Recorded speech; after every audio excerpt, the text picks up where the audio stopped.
¿Qué tal mis amigos? Estamos por acá hoy en un video realmente corto. Queríamos mostrarle algo que nos pasó inesperadamente por un descuido que tuvimos acá con el cemento que siempre manejamos.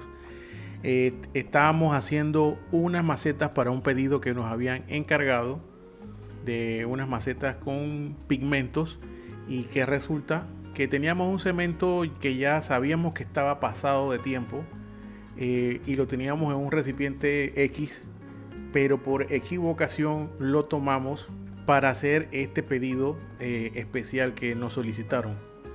Todo iba bien, mezclamos y echamos el agua, los pigmentos, todo perfectamente como siempre lo hacemos.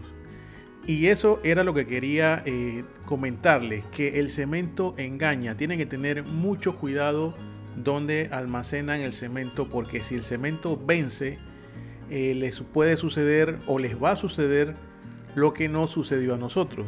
Realmente nosotros no usamos cemento que ha sido o que tiene mucho tiempo, que ya está vencido, sino que lo separamos y tratamos de botarlo de una forma que no afecte al medio ambiente. Por eso lo tenemos separado. Sin embargo, como les comenté, cometimos la equivocación de usar ese cemento y miren lo que estaba sucediendo, miren lo que nos pasó. Ahí están las imágenes.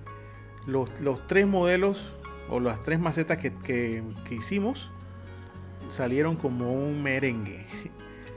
No sé, merengue en qué país. A propósito, ¿de qué país me estás viendo? Sería bueno que me lo dejaras en la cajita de comentarios. Me dejas tu mensaje para saber de qué país me ves y cómo le dicen al merengue. Si le dicen merengue o cómo le dicen. Eso es un dulce que comemos aquí en Panamá.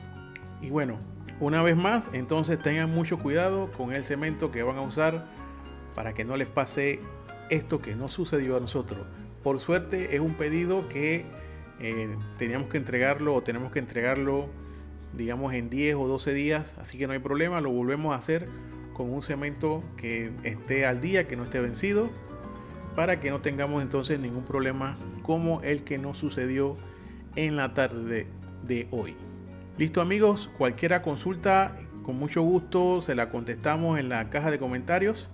Así que ya saben, suscríbete si no te has suscrito al canal, activa todas las notificaciones.